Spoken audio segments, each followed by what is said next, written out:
নমস্কার বন্ধুরা, আজ আমি টমেটোর সস বানিয়ে দেখাবো একদম দোকানের মতো। আর এই সসটি খেতেও খুব ভালো লাগে। 5-6 মাস আপনি বাড়িতে রেখে খেতেও পারবেন।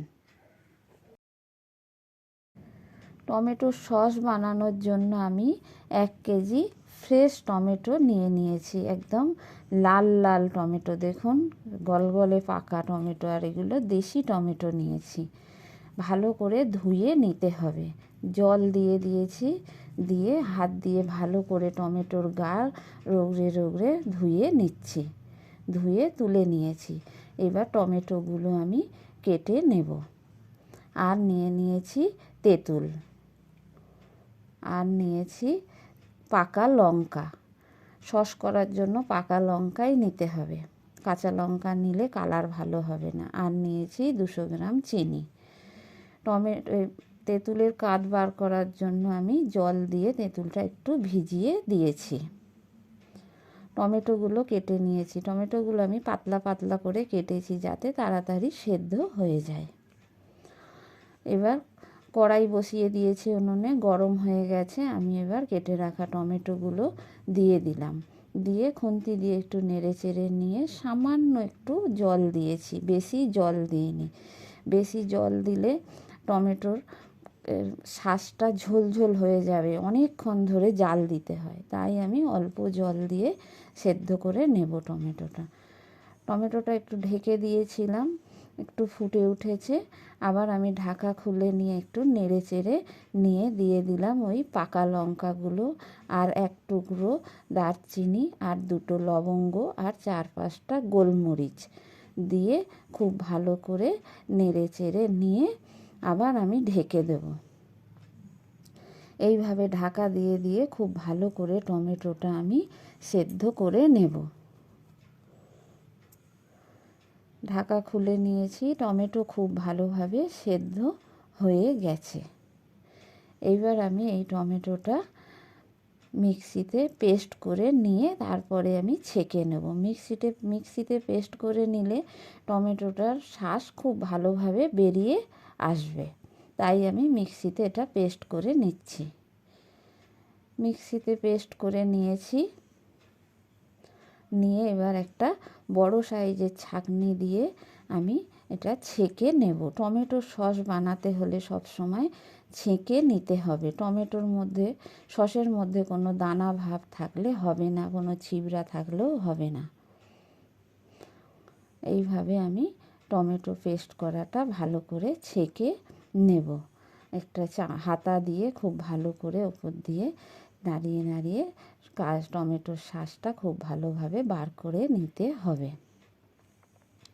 আর ছিবড়াটা একদম বের করে ফেলে দেব। এই দেখুন,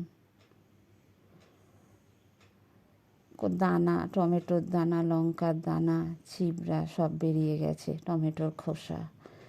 বাকি অংশটাও আমি এইভাবে ছেঁকে নেব। এইভাবে হাতা দিয়ে খুব ভালো করে নেড়ে নেড়ে একদম শাঁসটা পুরো বার করে নিতে হবে। এই দেখুন কত ছিবড়া বেরিয়েছে। কড়াই গরম হয়ে গেছে। এবার আমি ওই টমেটোর শাঁসটা দিয়ে দিলাম। দিয়ে ভালো করে এটা আমার ফোটাতে হবে। খুন্তি দিয়ে আমি নেড়ে চেড়ে নিচ্ছি। নিয়ে দিয়ে দিচ্ছি 1 চামচ বিট লবণ। টমেটোর সসে বিট লবণ দিলে সসটা খুব ভালো টেস্ট আসে। কারোর কাছে না থাকলে সাদা লবণ দিলেও হবে। আর সামান্য একটু সাদা লবণ দিয়েছি। চিনি আমি অর্ধেকের বেশিটা দিয়ে দিয়েছি, বাকিটা আমি দেখে দেব, সস টেস্ট করে তারপরে দেব চিনিটা। ভালো করে আমি এইভাবে নাড়তেই থাকবো সসটা খুন্তি দিয়ে যতক্ষণ না ঘন হয়ে আসে। দিয়ে দিচ্ছি তেঁতুলের কাঠ, 2 চামচ আমি তেঁতুলের কাঠ দিয়ে দেব।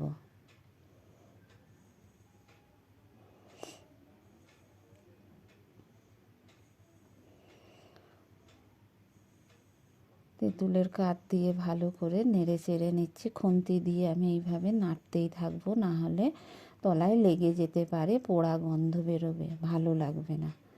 দিয়ে দিলাম আমি একটু ভিনিগার। প্রথমে আমি একটু ভিনিগার দিয়ে দিয়েছি, আবার নামানোর সময়ও একটু ভিনিগার দিয়ে দেবো। ভিনিগারটা দিলে কি হয়, সসটা অনেক দিন পর্যন্ত থাকে। বাকি চিনিটাও দিয়ে দিয়েছি, বেশ খানিকটা ঘন হয়ে এসছে। বাকি চিনিটা আমি দিয়ে দিয়েছি, একটু টক টক বেশি লাগছিল বলে চিনিটাও আমি দিয়ে দিয়েছি। আপনারা দেখে তারপরে দেবেন টেস্ট করে। এইবার আমার সস ঘন হয়ে এসছে, নামানোর আগে আমি বাকি ভিনিগারটাও দিয়ে দিয়েছি। দিয়ে আমি এবার নামিয়ে নেব। এই দেখুন সসটা কতটা ঘন হয়ে গেছে আর কত সুন্দর কালার চলে এসছে। দেখুন কোনো রকম কালার ছাড়াই সসটা খুব সুন্দর কালার হয়েছে। সস হয়ে গেছে, আমি নামিয়ে নিয়েছি। এবার ঠান্ডা করে কাঁচের বয়ামে ভরে নেব। একদম দোকানের মতো দেখতে হয়েছে আর দোকানের মতো ঘনও হয়েছে। সস কাঁচের বয়ামে রাখলে অনেক দিন পর্যন্ত থাকবে। এই সসটা 4-5 মাস আমি রেখে খেতে পারবো। এখন কত সুন্দর দেখতে হয়েছে।